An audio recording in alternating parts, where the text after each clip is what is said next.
students, this is Vikas Garg. Welcome you on my YouTube channel. Students, in last video we had start the chapter of accountancy from class 11th, that is accounting equation. हमने last video में students accounting equation का एक chapter start किया था और इस chapter में मैंने आपको बताया था कि जो अकाउंटिंग इक्वेशन है it is based on accounting equation that is assets. हम एक इसमें इक्वेशन यूज करते हैं, assets is equal to liability plus capital. और लास्ट वीडियो में मैंने आपको ये भी बताया था कि it is based on the dual aspect concept, यानी ड्यूअल एस्पेक्ट कंसेप्ट के अकॉर्डिंग मैंने आपको बताया था कि every transaction has the two aspect, one is debited and another will be the credited. And basic accounting equation is the assets is equal to liability plus capital. तो जो आज हम इसके कुछ अलग से क्वेश्चन करेंगे, जो प्रॉब्लम पिछले क्वेश्चंस में हम नहीं कर पाए थे वो हम इसमें करेंगे स्टूडेंट्स, राइट। तो देखिए ये हमारा सीरियल नंबर होता है, ये ट्रांजैक्शंस आप यहाँ लिखते हैं और असेट्स में आपको बताया था कि असेट्स में हम क्या क्या इंक्लूड करते हैं, लायबिलिटी प्लस कैपिटल।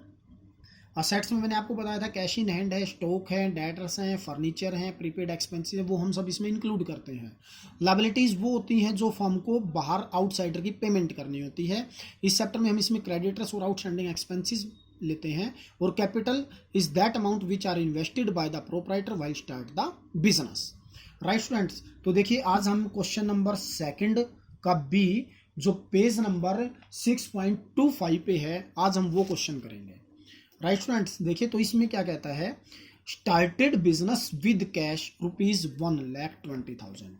देखिए ये क्वेश्चन मैं बुक आपको दिखाता हूँ, इसमें क्वेश्चन सेकंड का बी DK गोयल की बुक मेरे पास है, न्यू एडिशन है। तो इसने बताया स्टार्टेड बिजनेस विद कैश ₹1,20,000। मैं आपको इक्वेशन पढ़ता जाऊंगा और क्वेश्चन आपको सोल्व करता जाऊंगा।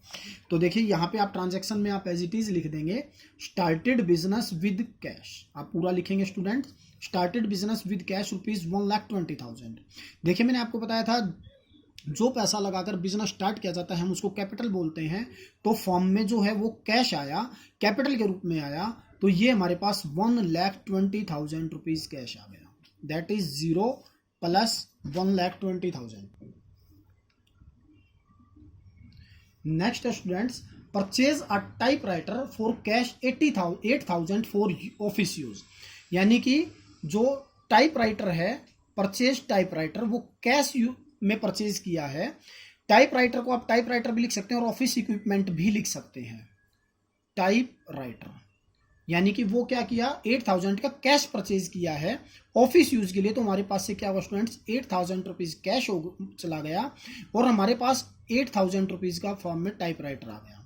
तो लायबिलिटी पे कोई इफेक्ट नहीं पड़ेगा, कैपिटल पे कोई इफेक्ट नहीं पड़ेगा। कैपिटल पे मैंने आपको बताया था स्टूडेंट्स, कोई रेवेन्यू होगी, कोई एक्सपेंडिचर होगा तो उसका इफेक्ट पड़ेगा या ड्रॉइंग का इफेक्ट पड़ेगा। तो अब इसमें हम न्यू इक्वेशन बनाएंगे, न्यू इक्वेशन ये आ गया students 1,12,000 plus 8,000 is equal to 0 plus 1,20,000। Left hand side must be is equal to the right hand side in every situation as per equation assets is equal to liability plus capital. Third इसने बताया students purchase goods for cash, इसने goods purchase किए हैं ₹50,000 के। तो हमारे पास क्या हुआ स्टूडेंट्स, ₹50,000 कैश चला गया, माइनस हो जाएगा और उस तरफ से हमारे पास गुड्स या स्टॉक वो बढ़ जाएगा। टाइपराइटर पे कोई इफेक्ट नहीं है, तो इस प्रकार से ₹50,000 के गुड्स हमारे पास बढ़ गए, इन पे कोई इफेक्ट नहीं आया, तो ये 0 हो जाएंगे। इसी प्रकार से आगे जाके ये फिर न्यू इक्वेशन और ₹1,62,000 प्लस ₹8,000 प्लस ₹50,000, देखिए इनका टोटल 70 प्लस 50 1,20,000 और राइट हैंड साइड का भी 1,20,000। फोर्थ इसने कहा purchase goods on credit, purchase goods on credit ₹40,000। मैंने आपको बताया था स्टूडेंट सेकंड चैप्टर से कि अगर हम कोई गुड्स परचेज करते हैं क्रेडिट में तो हमारे क्या राइज होते हैं, हमारे क्रेडिटर्स राइज होते हैं और क्रेडिटर्स जो है वो लायबिलिटी होती है, राइट।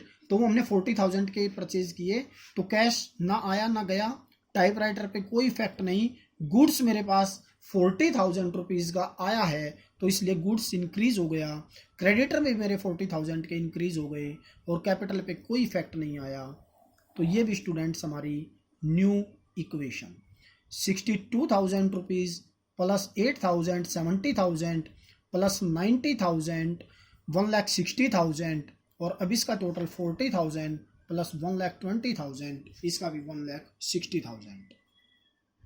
फिफ्थ इसने बताया goods costing 60,000 sold for 80,000 on credit. 60,000 रुपये वाली आइटम 80,000 रुपीज़ की उधार बेची है। जब हम कोई माल उधार बेचते हैं तो हमारे डेटर्स बन जाते हैं। स्टूडेंट्स, आपको डेटर्स की जो डेफिनेशन है वो मैंने आपको बताई थी कि जब when a firm sold goods to another firm on credit and payment has not been received that's called debtor. तो स्टूडेंट्स, जो हमने 60,000 वाला माल 80,000 का बेचा है उसमें क्या हुआ, देखिए कैश ना आया ना गया, टाइपराइटर पे कोई इफेक्ट नहीं। अब हमारा जो गुड्स गया है वो 60,000 रुपये का फर्म से गया है और 20,000 का जो प्रॉफिट हुआ है वो हमारी रेवेन्यू बढ़ गई तो कैपिटल में बढ़ जाएगी। और जो डेटर राइज हुए वो 80,000 के हुए स्टूडेंट्स। तो ये देखिए ये हो गया हमारा 20,000 increase of the capital by selling of goods.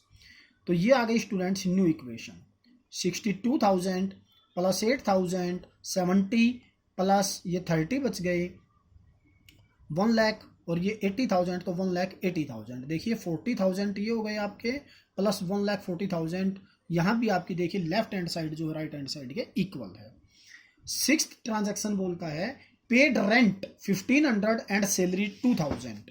उसने क्या कहा स्टूडेंट्स, रेंट एंड सैलरी पे की है तो 3,500, सैलरी प्लस रेंट दोनों 1,500 प्लस 2,000 तो ये हो गए 3,500 रुपीज़ कैश गया है। हमारा एक्सपेंडिचर है तो इसका इफेक्ट सीधा कैपिटल पे पड़ेगा और कहीं भी नहीं पड़ेगा। तो 3,500 rupees that will be deduct from the capital, that is new equation. 62,000 ये हो गए आपके 58,500 plus 8,000 plus 30,000 plus 80,000 is equal to 40,000 plus में ये आ गया आपका 1,36,500। सेवंथ रिसीव्ड कमीशन, देखिए ये हमारी रेवेन्यू है 800 रुपीज़ कमीशन के मिले हैं इसलिए हमारा कैश मिले तो कैश प्लस हो गया। बाकी मैंने आपको बताया था रेवेन्यू का और एक्सपेंसेस का सीधा कैपिटल पे इफेक्ट आता है तो कैपिटल में 800 प्लस हो जाएंगे और ये हमारी न्यू इक्वेशन आ जाएगी 58,500 59,300 plus 8,000 plus 30,000 plus 80,000 is equal to 40,000 plus में 800 प्लस हो जाएंगे 1,36,500 में 1,37,300 और लास्ट इक्वेशन है withdrew for private use 5,000 in cash. मैंने आपको बताया था ये ड्राइंग है when the owner of the firm some amounts और goods withdrew for personal use from the business that's called drawing. अब उसने 5,000 रुपया कैश में से निकाला है तो फर्म में से कैश माइनस हो गया और इसका इफेक्ट कैपिटल पे पड़ेगा। अभी भी मैंने आपको बताया था कि कैपिटल जो ड्राइंग का इफेक्ट होता है वो कैपिटल पे पड़ता है तो 5,000 रुपीज़ कैश माइनस हो जाएगा। अब कोई इक्वेशन नहीं है तो ये हमारी फाइनल इक्वेशन बन जाएगी। Final equation 59,300 minus 5 54,300 plus 8,000 plus 30,000 plus 80,000 is equal to 40,000 plus 1,37,300 minus 5,000 1,32,300। Right students, अब देखिए अगर हमें इसकी कोई बैलेंस शीट भी बनानी पड़े, अगर वो क्वेश्चन में बोलता है बैलेंस शीट बनाने के लिए तो हम क्या करते हैं, एक मैंने आपको बताया कि दोनों का टोटल हमेशा इक्वल आता है। तो जो ये शीट है जिसको हम बैलेंस शीट बोलते हैं इसमें लेफ्ट हैंड साइड आपकी लायबिलिटीज होती हैं, राइट हैंड साइड आपकी असेट्स होती हैं।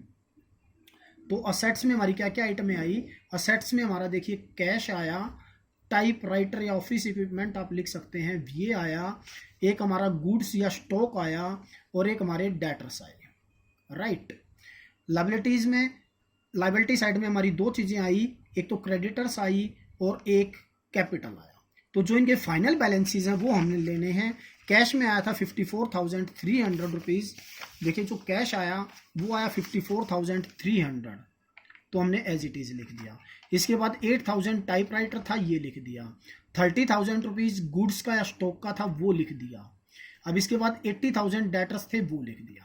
लायबिलिटी के क्रेडिटर में 40,000 रुपीज़ थे और कैपिटल के 1,32,300 थे। अब आप देखिए ये जो दोनों का टोटल है वो हमेशा इक्वल आएगा। ये आ गया हमारा 1,72,300। अब इनका टोटल आप करेंगे, देखिए इनका भी टोटल आपका इतना ही आएगा। 8 और 4 12 और 3 15, 8 और 4 12 1। तो अब आप इनका टोटल करेंगे तो ये भी 8 और 1 9 और 3 12 और 5 7, ये आपका दोनों का इक्वल आएगा, राइट। तो इस प्रकार से स्टूडेंट्स ये जो है हमारा अकाउंटिंग इक्वेशन का क्वेश्चन रहेगा। और जो ये शीट है, इन शीट का लेफ्ट हैंड साइड और right hand side must B equal, इसीलिए हम इसको बैलेंस शीट बोलते हैं।